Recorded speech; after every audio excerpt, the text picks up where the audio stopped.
Hello and welcome to episode 61 of Off the Bandstand. My name is Christian Wiggs. I am your host. Today's episode is Bryan Carter, a drummer, vocalist, composer, arranger, and influencer based in New York City. Bryan graduated from the Juilliard School and has been on a trajectory that continues to rocket upwards. Bryan has performed and recorded with iconic artists such as Clark Terry, McCoy Tyner, Wynton Marsalis, Marcus Roberts, Michael Feinstein, Kurt Elling, and served as the house drummer on NBC's Maya and Marty, starring Maya Rudolph, Kenan Thompson, and Martin Short. In this episode, we talk about fostering an unexpected online community. We also talk about breaking free of the expectations and constraints that others project onto a musician's career, and a crushing moment at the US Open that rivals Novak Djokovic's defeat this season. Moving on to the release of the week, this is Dear Blue from Bryan that he released last year, and this track imagines the contents of a hypothetical letter addressed to a police officer from the victim of a deadly traffic stop. Bryan writes, "In a world where police officers had to confront their victims via letter, could apathy be transformed into empathy?" If you want to support this release directly, you can go to Law Reserve's Bandcamp to purchase a digital copy at lawreserve.bandcamp.com. And for all things Bryan all the time, you can follow him on Instagram at Bryan Carter Music. Now moving on to the Monk shows of the week, the three that we want to mention are the Wayne Salzman Quartet on Sunday, December 5th. Next up on Tuesday, December 7th will be the Austin Jazz Society Hall of Fame induction featuring John Blondell, Scott Lanningham, and Mitch Watkins. And coming up in just a few short weeks will be the Christian Wiggs Big Band Swings Christmas show on Sunday, December 19th. Tickets are available for the limited in-person audience at monksjazzclub.com. And as always, every show will be live streamed with links to donate in the top right-hand corner of the screen. That is it for all of the shows and all of the tracks that we want to mention this week. Let's dive into episode 61, Bryan Carter. This is Off the Bandstand.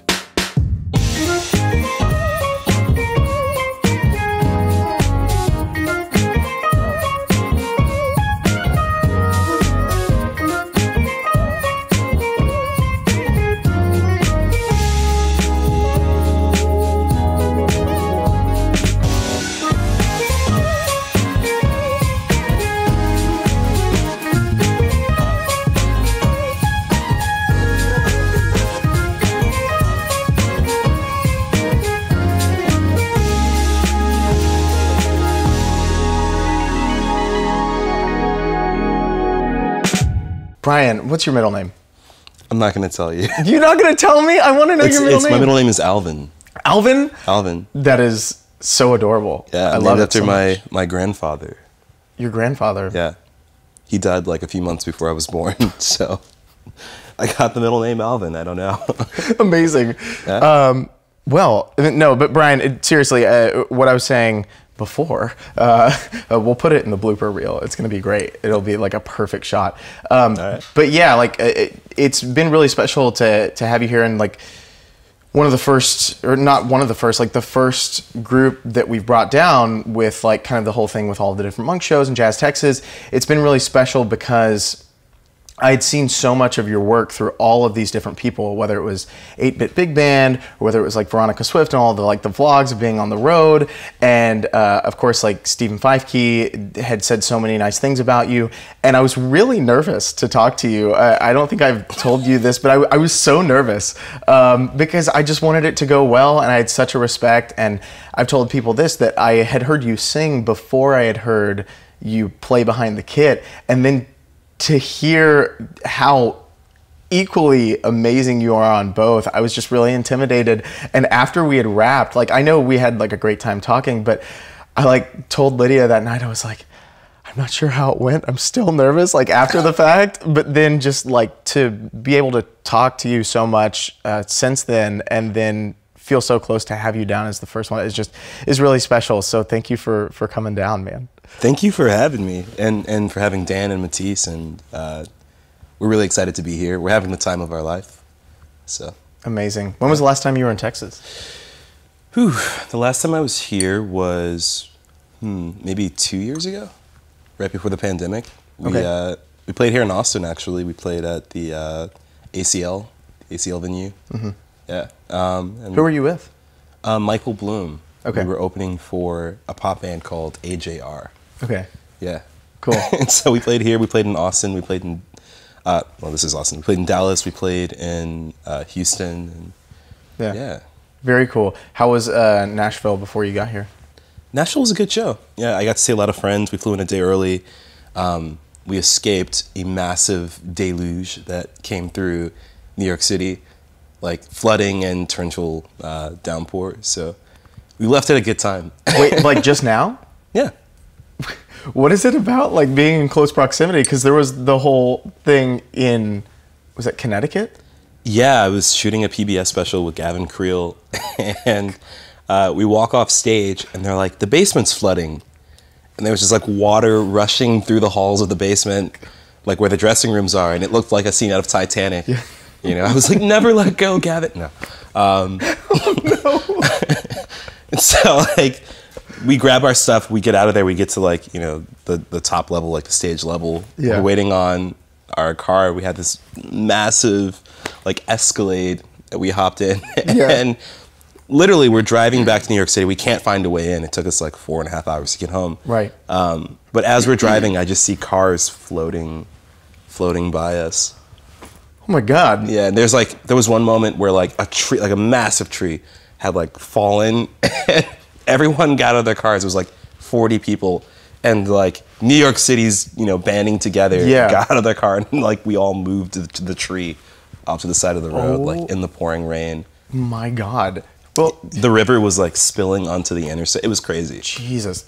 Community is great. I mean, so this is like, whenever the freeze happened here in Texas, I don't know if that like made news up there, but like we were all like without power. It was crazy. I mean, I can't remember exactly how far down it got. I think it got to like 4 or 5 degrees. Did you say the freeze? The freeze. Yeah, it was bad. No, it was really bad. You say it got down to 4 or 5 degrees? Huh? 4 or 5 degrees? Yeah, not a town. Yeah, it got down to 4 or 5 degrees. Got it. Here, and it was really bad. Like a lot of people were without power for days on end. They were like, "Yeah, we're gonna do these rolling blackouts to try to conserve energy because the Texas power grid is just like going on the fritz." Right. And then they did the first round of rolling blackouts, and Sure. they go, "Okay, so whoever's got power right now, you're gonna stay with power.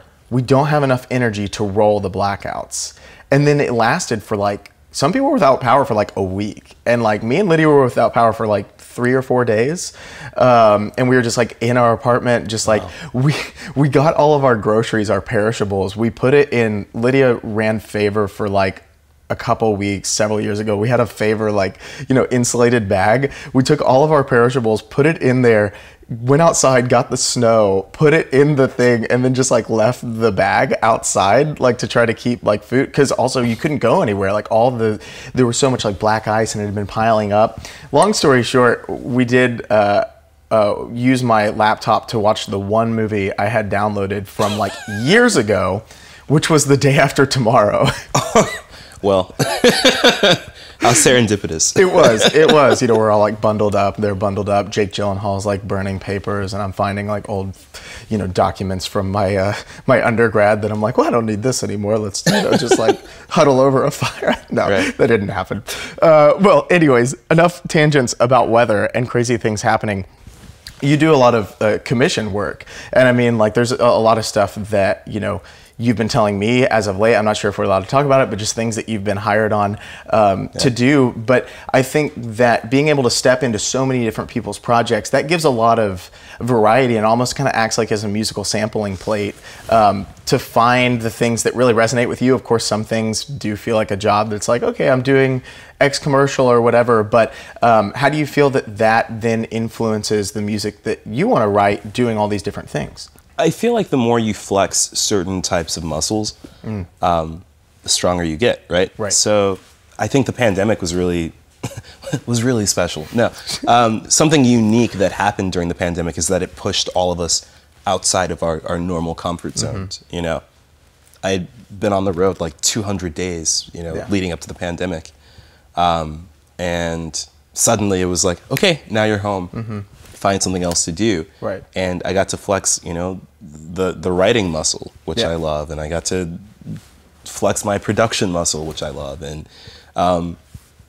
that way, those type of things naturally make themselves into, because it's all the same thing, really. It's all, it's all a part of the process. It's all a part of who I am. Mm-hmm. They're all things that I love to do. So if I'm writing a ton, if I'm writing in using certain instrumentations that I don't usually use, mm-hmm. and I'm working on a project, you know, in that instrumentation, I might find a way to incorporate that into something else I'm working on. If I'm doing a lot of modern pop type of production, that may find itself into the music that I'm making, you know, and, you know, vice versa. Like, they all kind of intercept. There's a lot of intersectionality musically speaking, and I think that's really beautiful. Some people are purists and they're like, these lanes should not cross. Pick one lane and stay there. But I'm like, it's music. Yeah. Well, I've noticed that too, because of course the music that you played, the set that you played on Thursday obviously has like Let the Good Times Roll, Hallelujah, I Just Love Her So, all these different kind of like more pop inspired things, and obviously you've embraced that. I also have heard you say in a Jazza Pride roundtable that certain times in your life or certain like institutions have kind of, you know, tried to tell you and narrow you on that path, like you were saying, the lane should not cross, and say this is the acceptable way to express yourself, whether it's musically or otherwise. How did you break out of that? Did you ever feel the constraints? Does that have any lasting effect on you still? I know that's a lot of different questions, but yeah, I mean, I think that my early childhood was extremely eclectic. You know, I grew up in a house where I heard, you know, the pop music. I heard, you know, Britney Spears on the radio, and I heard R&B, and I heard gospel at church, and I used to go to, you know, orchestra concerts, and I would hear like Chicago Symphony, St. Louis Symphony, and then of course all the jazz that was in my life. So I grew up in a household where music, no matter what it was appreciated. Yeah. And then I went to school, you know, going to Juilliard. At the time that I went to Juilliard, it was like a very strict, rigid education. We're going to play jazz, and we're going to play this 15, 20 year stretch of jazz specifically, like within this time frame. And this is what constitutes as good music, and this is what real music is. And then on the other side of that, you have, you know, like the classical division, and they're like, that's not real music, this is real music. Like, okay, everything's very rigid in its own box. When I graduated from school, you know, I pretty much quickly learned that I didn't want to just be like a jazz sideman. You know, even though I do love doing that, I was like, this, you know, this isn't fulfilling for me. Yeah. You know, I want to do so much more. You know, I want to sing. I want to lead my own bands. I want to lead my own projects. I want to music direct pop stuff. I want to work on film and TV. I want to write. You know, I remember I was doing an off-Broadway workshop for a show, and it's actually where I met Charlie Rosen. Really? Okay. Yeah, I think I was like the first person who was cast.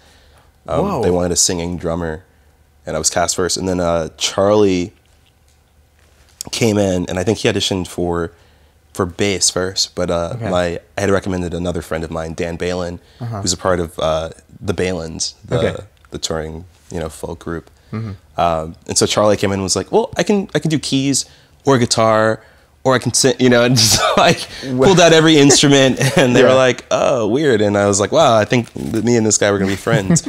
And there were other people who are huge stars now, you know, Laura Dreyfus, who's a Tony nominee, who originated her role in Dear Evan Hansen, and Ariana DeBose, who's, you know, become this megastar, who's in Steven Spielberg's new West Side Story that's about to come out. You know, they were both working on this project too. It almost feels like the Second City in Chicago, you know, where it's like... Looking back, it does kind of feel like that. Yeah, you look at them, and then just like 5 years later, it's like, oh, they're all on SNL, or they're all in like every major like Judd Apatow film or something like that. But anyways, continue. So, you know, I was doing this, and the run finished, and they were like, we want you to come downtown and do like, you know, the run at New York Theater Workshop, and then we want to take this to London and do it in West End. And I was like, I don't know if I really want to be like a Broadway actor. Sure. Like, I don't know if I really want to commit to, you know, I'm 22, 23 years old. I don't know if I want to commit the next like 3.5 years of my life to just doing this one thing. Yeah. You know, where I'm playing the same show every night and in these rehearsals, you know, I want to like tour and I want to do all this other stuff. Well, I was going to ask, had you already been touring a bunch at that point? I mean, I had pretty much just got out of school, so I wasn't touring a ton. It wasn't anything like it is, you know, today. Sure. You know, I'd gotten like my first little taste of it, and I was like, wow, I really want to do that, and I really want to work on all these other projects. But I remember like telling them, I was like, you know, I don't know if I really want to do this, and like, I did not get the greatest response. And on the jazz side, I was being told that like I couldn't do it all either, and I needed to pick a lane. And you know, I feel like the time in my career since then has been spent trying to prove everyone wrong. It's like, I can be an orchestrator, I can be a composer, I can, you know, work in TV and film, I can tour and build a career for myself as a band leader, I can play whatever I want, I can tour with pop acts, and I can do all of them at an extremely high level. And I'm not the only one who's doing it. I think we all feel like we don't want those handcuffs. Yeah. You know. I think now more than ever that's been happening. I think as more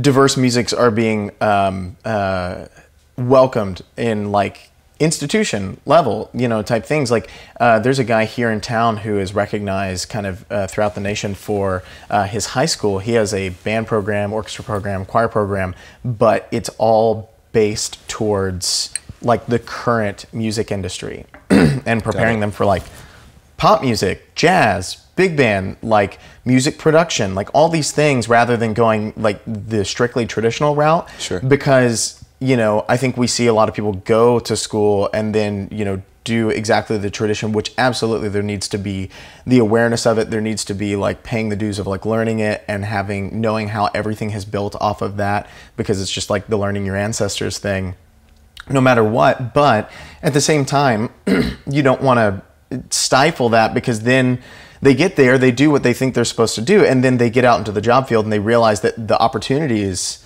are a lot smaller than the breadth of like focus that is on those kind of niche markets that like, you know, I certainly don't want to discourage that, you know, tradition still, you know, being perpetuated, but it's nice to open it up and make people feel like there's more music to be had and more pathways to go down, because I feel like we'd see a lot more people who are brilliant musicians pursue it as a career if there was that encouragement, as opposed to like a gatekeeping kind of like, this is going to be really hard. Yes, it's going to be really hard, but let's you know, kind of open our arms a little wider and let more people into the fold.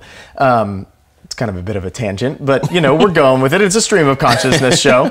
Man, when did you start singing, like really putting that onto the bandstand? How quickly? I mean, it all kind of started at the same time. I was really young and I was playing drums and I was singing and doing whatever else I needed to do in church. I think I told you that story last time. I really started singing with my own band. You know, I dabbled with it in college, but like really started giving it, you know, real attention and taking like vocal lessons and treating it seriously. Maybe like 2013, 2014. Okay. My friend Benny Benak III, he started taking it seriously around that time as well, and we were like, you know what, let's just do this. Why not? Yeah. I think we got in that mentality where, again, it was like being in that environment in school. It was like, no, if you're going to be a serious jazz drummer, then you need to do this, and you can't worry about that nonsense, you know. Yeah, right. And I was just kind of like, okay, that's whatever. I had a teacher who told me, he was like, man, I heard you sing. You're terrible. You shouldn't sing. Like, you sound awful, you know. What? And like, he came back and he apologized to me like years later. He was like, man, I will eat my words. I was wrong. You know, I was wrong to do that. I mean, to have somebody so abrasive in the first place, but then, I mean, that shows a lot of, Well, it speaks to your ability, and it also just shows a lot of, I guess, willingness to be humble for that person to eat their words and come back, because that's got to be one of those things where you just kind of go, shit. Yeah, he was like, what are you doing? What are you trying to sing for? You don't need to do this. You can't sing. Like, yeah, this is awful. And then he was like, okay, I take my words back. Well, you know, another thing too is turning down kind of a fast track to do something that lots of people would kill for the opportunity for. It just shows like how much you were like kind of willing to not compromise and like chase exactly what you want to do. And I think one of the brands that people immediately associate with you whenever they think about your work and they hear the name Bryan Carter is Young Swingers. And I heard, you know, on like an educational video a bit about why Young Swingers was created. But I would love to know when it was created, what were all of the key motivations? Yeah, just tell me all about the inception of that project. It was kind of created accidentally, to be honest. Instagram, like pre-Facebook or pre-Meta, whatever it is now. Right. At the time of this filming, Facebook is changing its name. You know, Instagram was like this new company, and like people were using it to like meet up and make friends, and it was like a real community building platform. And I made some like very, you know, close friends on Instagram, and I just started this hashtag Young Swingers, you know, and more people started using it, and as people joined the platform, they started using it, and it kind of blew up into this thing. Was it fellow musicians or just people, just fans, and just like putting the words Young Swingers? All of the above. Okay. And then from that, like I saw people, it became a community. People started like talking to, you know, each other and being like, oh, I just found this person because I clicked the hashtag and they also play jazz and they're also young. I mean, I felt like that growing up. Like I thought, you know, for the longest time that I was like the only young person, the only 15-year-old who just like loved jazz and who, you know, was trying to play this music at a high level. And then, you know, because all my friends are older than me. And then I met, you know, the Adam Larsons and the Chads and the Emmets and the Christian Sands, and you know, I met all of my friends, you know, who I'm still friends with and still play with today, and I realized that there were more in the world. And I guess what's cool about our new technological age is that you don't have to wait to meet these people in person. It's like you can build a community and you can build friendships and camaraderie online. Yeah. Right. So, I mean that's this. Yeah. Right. Yeah. Right. That is what this is. So that's I forget that I just met you like 2 days ago in person because, you know, texting and, you know, Zoom, and we had a Zoom bourbon night. We did. During the pandemic. It was many hours, and I didn't realize how much bourbon that I had. Yeah, I was drinking a lot of coffee the next day, but yeah, it was a fun hang. That's the pandemic in a nutshell. It's the testament to how good a hang was. You know? It's a good hang. So, yeah, I mean, I think that I didn't set out to create like this sort of community, digital community on social media, and it just kind of naturally happened, and that was cool. That's and beautiful. You know, now we like to say we're not so young swingers. We're like, you know, we're approaching middle age. Not really, but we have, you know, I have like a decade left, and then I'll start entering that middle age. Yeah, right. Right. So you also do a lot of educational work with Young Swingers, which, you know, I would assume is like to continue the Young Swingers, you know, like building that community, like you were saying. Yeah. How much education work do you like to do? How much do you like to be in the classroom? You know, I don't consider myself like a teacher in the traditional sense, where it's like I need to be in the classroom lecturing. You know, very much the type of education work that I love doing is like clinics and workshops where we go in for a day or two and we're able to work with students. And, you know, it's like sometimes we go in and it's like these students need a kick in the butt. They need a foot, you know, and then sometimes it's like, you know, these students just really need to be encouraged. Yeah, right. And being able to do both is really special for me. you know, we don't get to do it as often as we used to. Yeah, you know, right. Pre-pandemic, you know, but as the world is starting to come back, we're already starting to get inquiries, and you know, I try to do at least like 5 or 6, you know, 5 or 6 residencies per year. Yeah. We try to fit them in whenever we can on tour. Like we have one next month in Seattle. Oh, cool. With the school, and you know, in the spring I'll be at Jazz St. Louis for a week with Roxy Koss and Amazing. Alexa Tarantino and Riley Moherker, and we're going around all the local schools and working with students. So when you're on that tour and you're going to be in Seattle, is that the trio as well? That's the full band with special guest Martina da Silva. Amazing. So that's going to be a Christmas show. Yeah, and a couple of schools hit us up and they're like, hey, can we do like a pre-concert lecture and have the students bring their instruments? And I'm like, the more the merrier. Yeah. Come on. Bring the children. Bring the children. Great. Yeah. We love them. You know, talking about being someone who is so encouraging and inspiring people and giving visibility and kind of affirming young people in more ways than one, Jazza Pride is such an incredible thing. We talked about this a bit in the last episode, but I didn't get to ask as much because I was like, there's so many things I want to talk to you about. There's so many things with Jazza Pride that I want to know just all of how it started, how it's been built, when you first had the idea for it, all these different things, because I know that it has become this multifaceted organization that is giving such visibility, like I said, and encouragement to kids too, where it can be like a very scary age to embrace like who they are, you know, and like figuring things out. When did you first have the idea for Jazza Pride? So I knew that World Pride was coming to New York City, and it happened to coincide with the 50th anniversary of Stonewall. And I was like, we have to do something. You know, I didn't really see any of the clubs or the jazz venues do anything for Pride, and so I was like, okay, we'll put something together.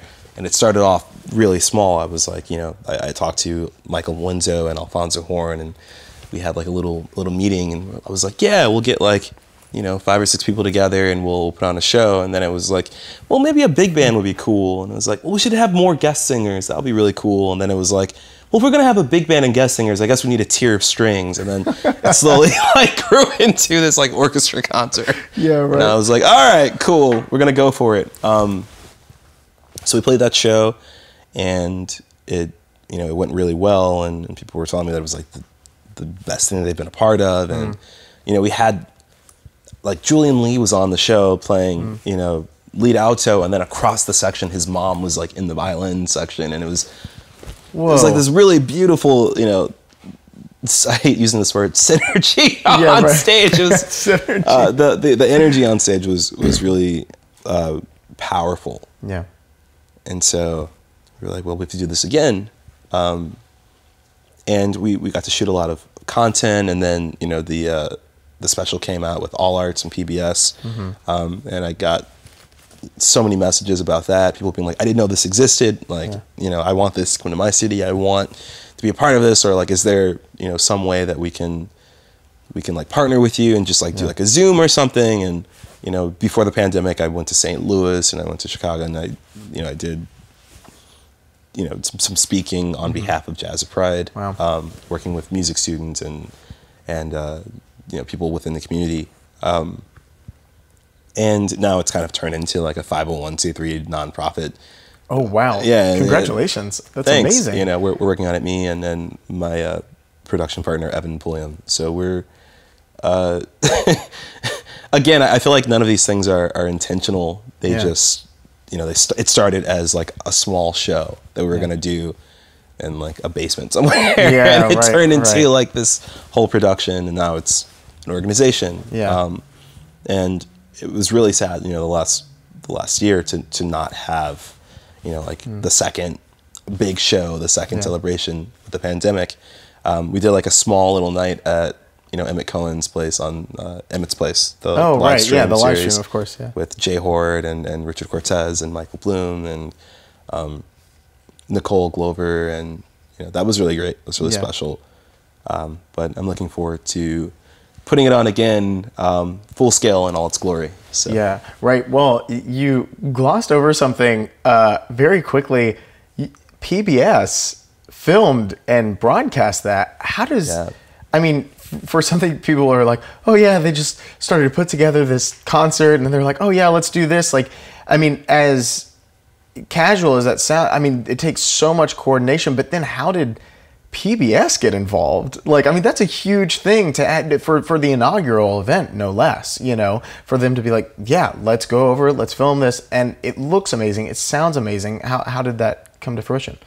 Joe Harrell and the amazing team at All Arts. I've been working with them on another project. Antigone and Ferguson was a show that came to New York to Harlem Stages with Christopher Noth, Mr. Big from Sex and the City. Okay. And Samira Wiley from Handmaid's Tale and a bunch of other extremely talented actors. And I hosted a special for them.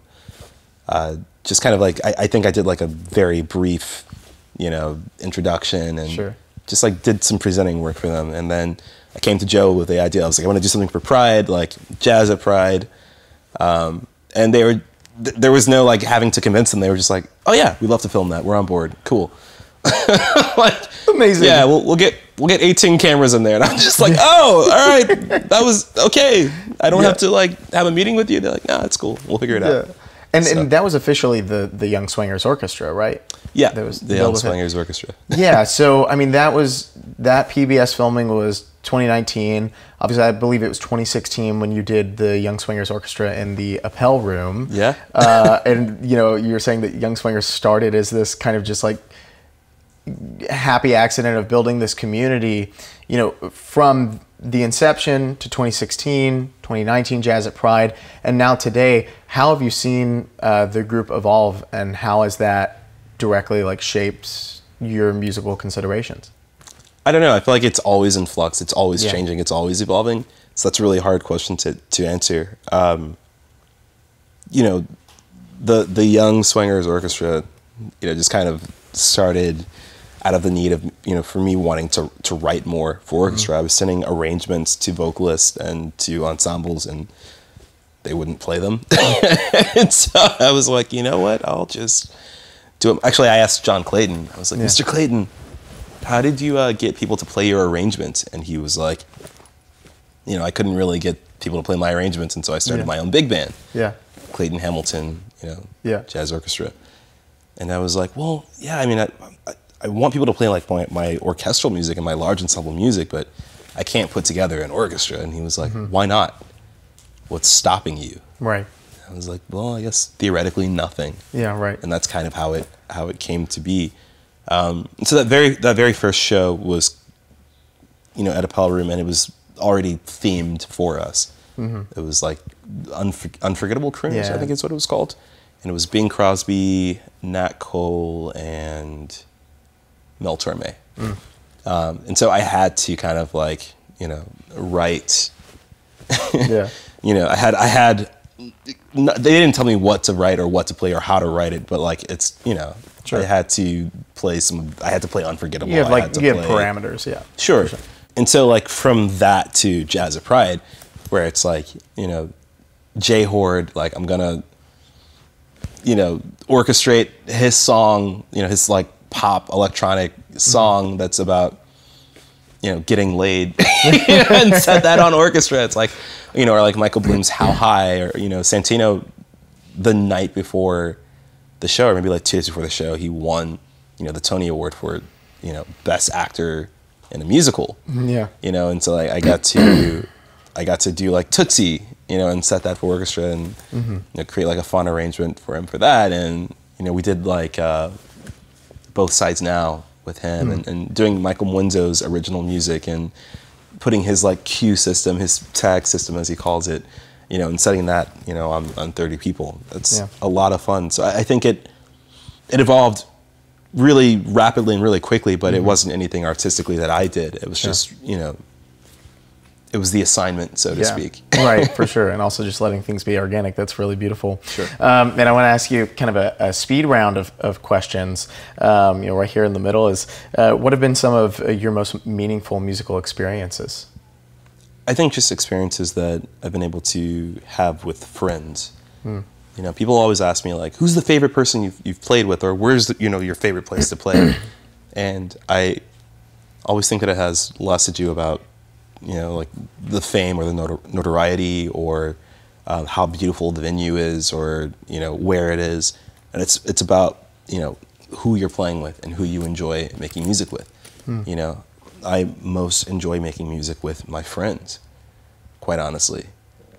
So playing with the people who I have with me, like Dan Chmielewski and Matisyahu Picard and Lucas Pino and Anthony Hervey and my usual cast of characters, people on the album, Braxton Cook and Marquise Hill and Chris Padishall and Russell Hall, and then my family outside of that, and then the wider realm of family, and then the young guys who are coming up, and the young people who are leading shows and building communities of their own, like Kellen, seeing her build a community on TikTok. It's that's what it's about for me. I could care less whether I'm playing at like Queen Elizabeth Hall or if I'm playing, in some mud den.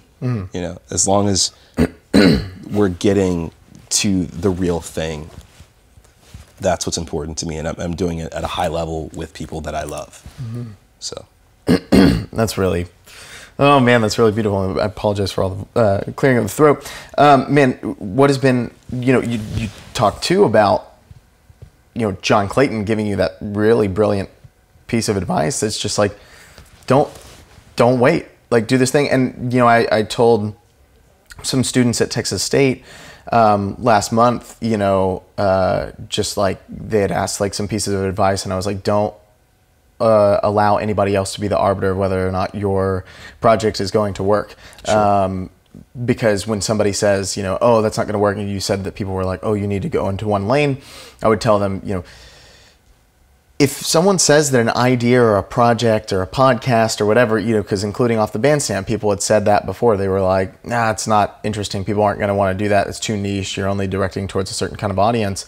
What they mean is that they can't make it work. They don't think that they can make it work. Sure. And they probably could make it work, but they just don't think inherently maybe for them that it's going to make sense for them. But what has been one of the greatest pieces of advice that you have been given? John Clayton.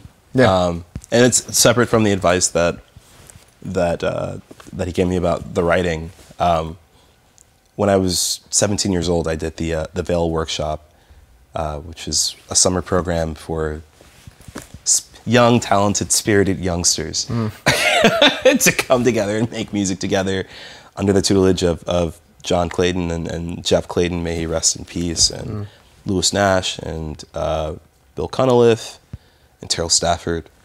And I remember John at the beginning and the end of the camp looking at us and kind of giving us this serious talk. And he talked about every time that we come on the bandstand it's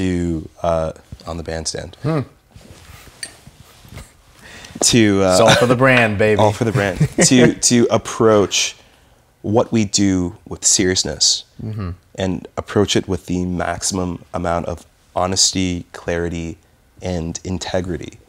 And that's something that's always stuck with me, and it's kind of been like a guiding principle for me. Like with everything, with every project that I take on, with everything that I'm doing, like, is it me? Am I being honest? Yeah. Like, is it clear? Do I have a purpose to what I'm doing? And does it have integrity? Or is it just bullshit? Sorry, you can bleep that out. No, it's fine. And this is a real show. And that's, I think that's maybe some of the best advice anyone's ever given me about anything, because it can be applied to things beyond music, right? It can be applied to relationships with people. It can be applied to business dealings, just honesty, clarity, integrity. So, wow. I'd say beautiful a lot, but it's because there's just so many beautiful things happening, man. Here's another question is, do you ever experience imposter syndrome? That kind of just like that internal kind of conflict that stifles creativity? And if so, like what helps you to assuage those fears and like get back to it? All the time, yeah. And I think it's just like doing the work, right? Just do the work and don't think about that. You know, I think about something that Ben Wolf said to me, and it was about like writer's block. I'm like, man, when you have a deadline and you just like can't, you know, you can't break through it, like what do you do? And his whole thing was just like, just put it on paper. Just don't judge it. Doesn't matter what it sounds like just do it. Sleep on it, come back, and then evaluate and make the changes. But at least you've done it. Yeah. And that's kind of how I feel about, you know, imposter syndrome or feeling like you can't do something. Just do it.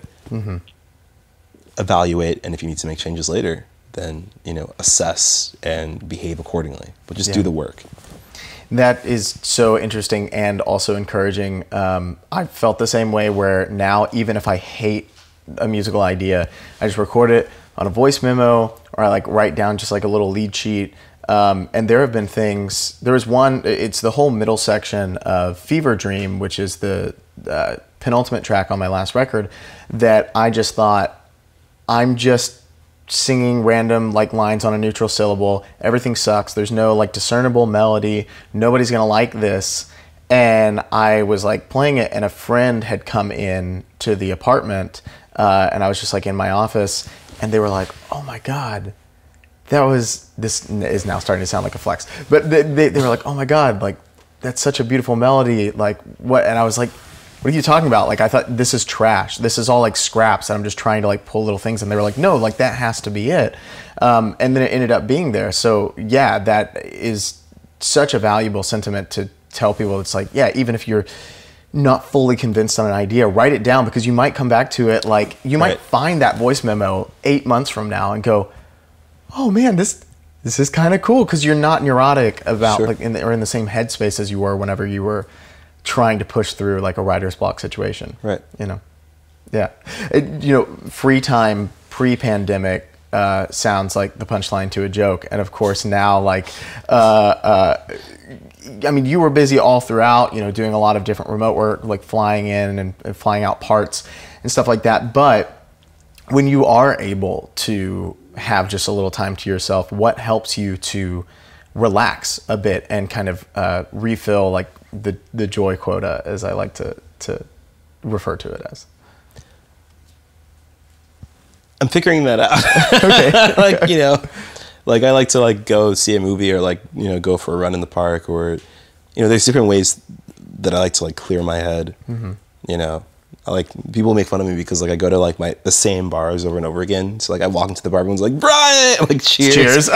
You know, everyone's just like, "Oh God, here we go." Yeah. You know, I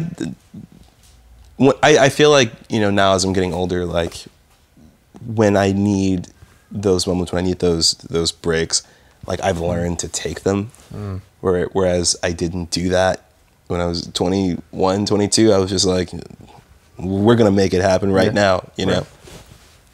But I don't know. There's something specific I like to do. Like I don't need to go skydiving or something.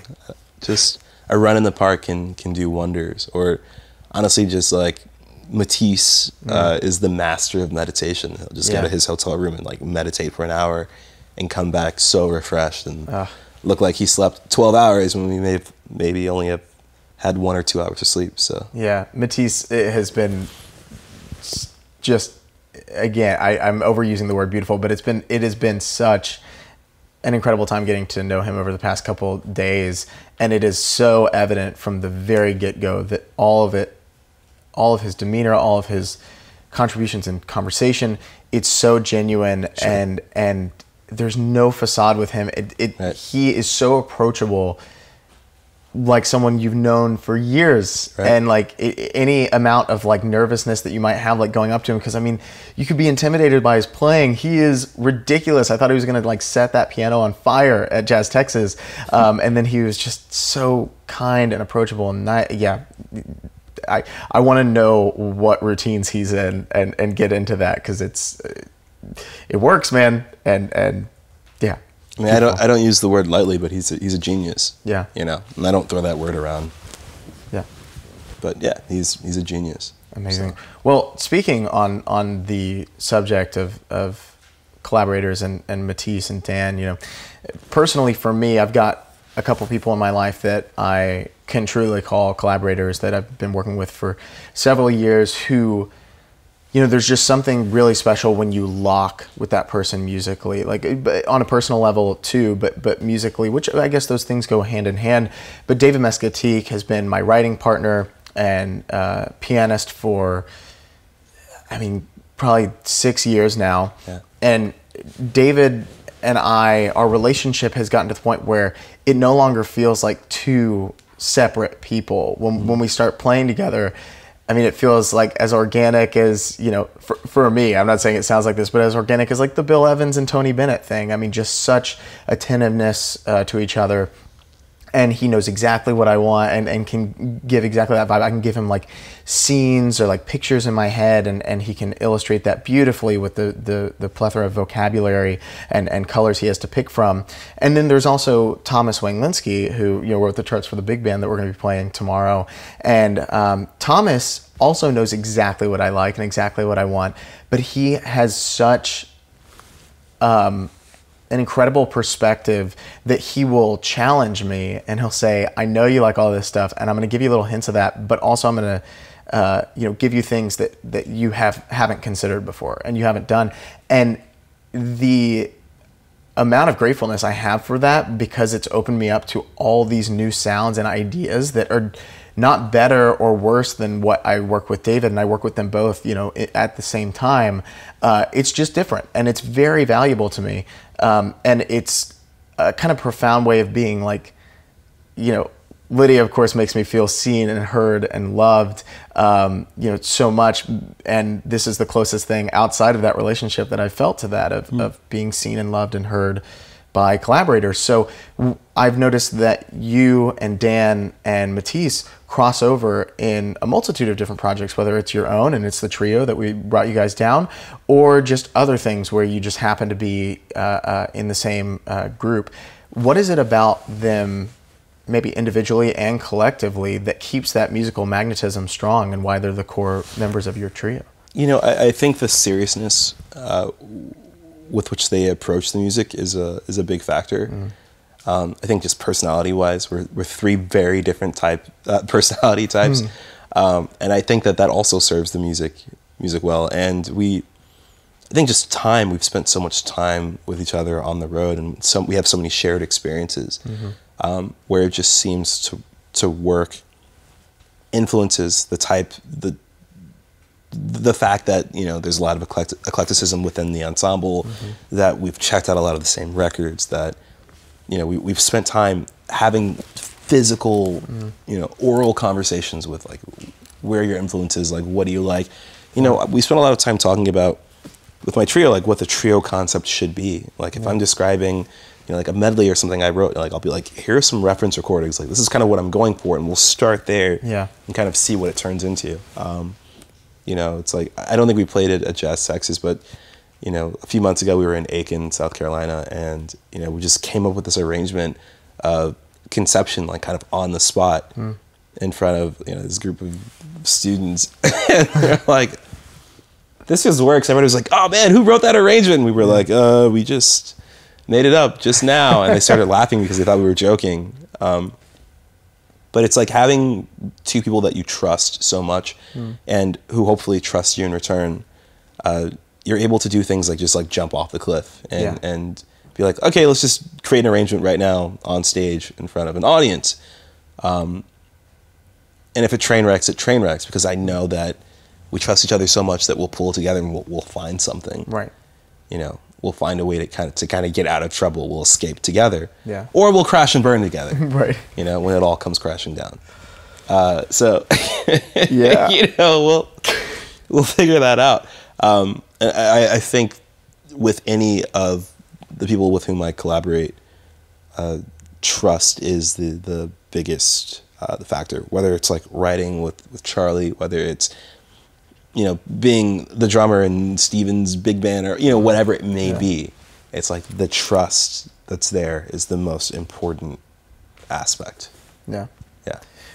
When you reflect on just all of the different things you've been able to be a part of, you know, I like to do this thing. I would do this every night before the pandemic was, you know, right before we had a residency at Ruth's Chris Steakhouse every Friday on 6th and Congress, right downtown, just the heart of downtown, for like 3.5 years.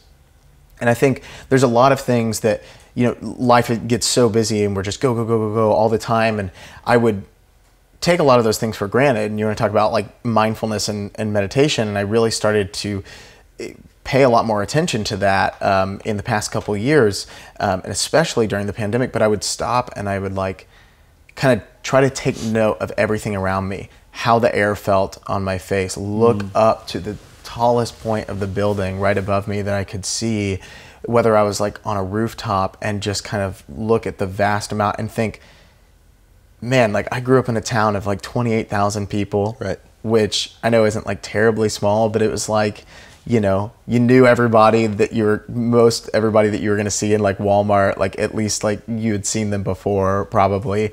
And then I had always wanted to be a musician. I always wanted to be able to gig. I wanted to be able to pursue that. But again, you know, kind of the gatekeeping thing I was talking about earlier, sometimes people, they have their best interest or your best interest in mind, and they want to protect you, but they'll say, oh man, that, you know, that's going to be a hard lifestyle. Maybe don't go that way. But then just standing on those rooftops, I'd go, I'm in Austin.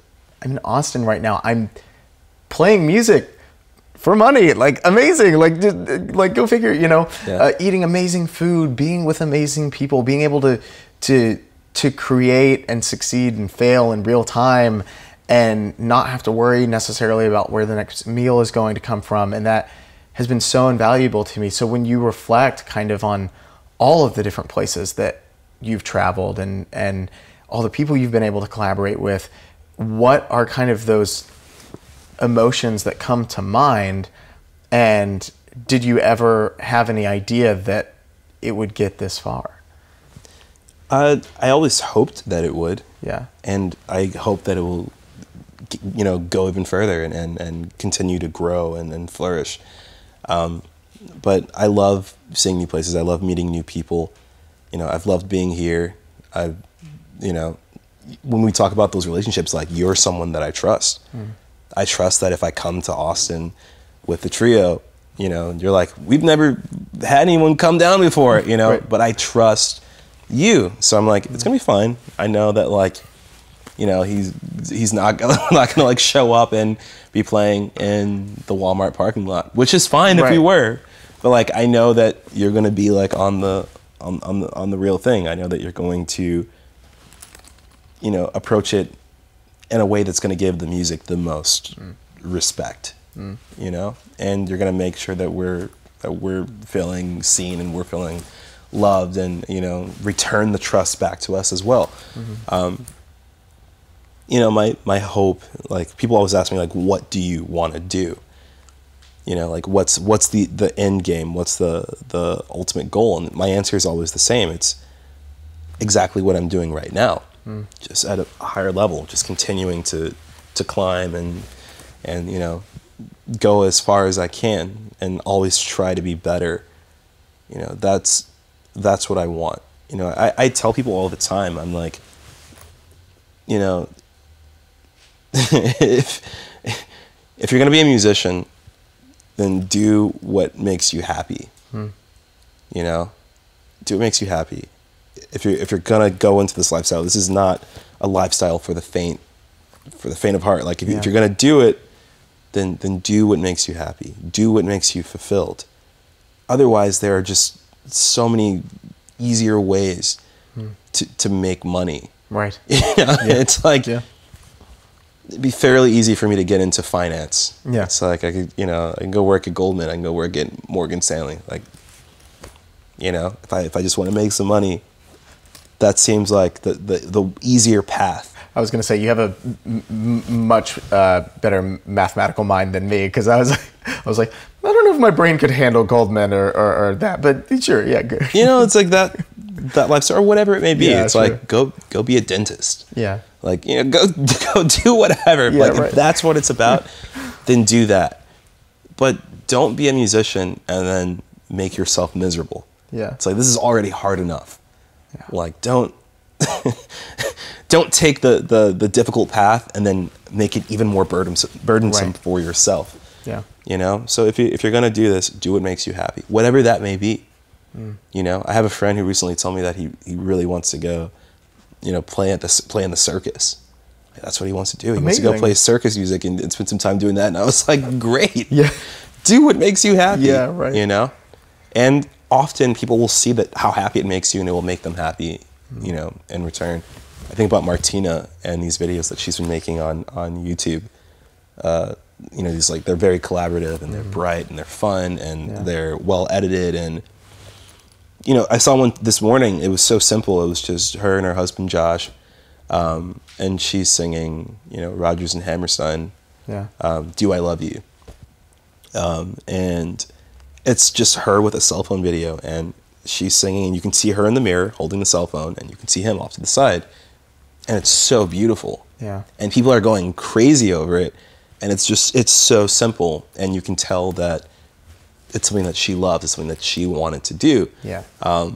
And, you know, she could rent a studio and spend thousands of dollars and wardrobe and hair and makeup and have all this stuff. But it's like, this simple thing is going to be the thing that tracks. Yeah. It's going to be the thing that does this, because it's authentic and it's real. And I think that's where I am right now at this point in my life. I just always want to do something that's authentically me and that's real. So. And that's all people want to, like, people. It's why people want to, like, go up and say hi after a show, because they want to have an organic, authentic experience with another human being. Sure. You know, some people are fine to just listen to the show and then leave, but there's that next level of being like, oh no, we're just people, and it kind of removes a little bit of, like, the performative aspect of things. Of course, we're performers, we're performing for people, but at the same time, like, jazz is people's music, and we are not. It's not like we're playing and you're listening. It's like, no, we're experiencing something together. Sure. You know, and we're tending to each other's, like, thoughts, feelings, emotions together, and the way that we contribute that is the music, and the way that they contribute that is those kind of knee-jerk, organic responses, whether it's like hooping and hollering, screaming, groaning. I hope they're not groaning, unless it's like a good thing. I don't know. Let them groan. You know, yeah, right, for sure. But yeah, inspiring, man. Really, really inspiring. I want to ask you a couple quick finishing questions. The first is, if there's a record, and it could be anything, that you would suggest people go listen to as soon as they finish this episode, what would it be and why? Stevie Wonder, Songs in the Key of Life.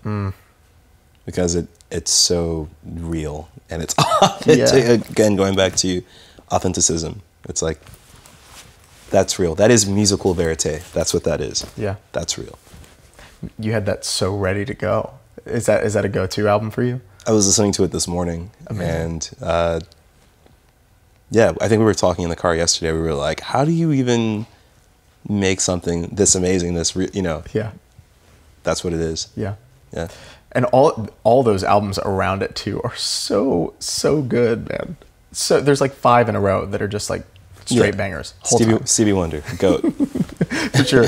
And then on a funny, lighthearted way to end, of course, you already know this because this is your second episode, but we all have gigs from hell where things go totally sideways. Can you think of a particularly nightmarish gig? I showed up at the US Open. We were supposed to play a gig, and they saw my drums and were like, what is this? This wasn't approved. And I was like, oh, it's my instrument. And they were like, nah, you aren't playing. So yeah, I was really excited to play, you know? I don't know anything about tennis, but I was really pumped to be there. When was that? 2008. That. Yeah. And so I ended up not being able to play the gig, and so I just watched my friends play. What was the band setup? Like, how many people were in the band? Honestly, I don't really remember. Okay. You know, I was like a student in school. They're just like, no. Yeah, they were like, "That's not happening."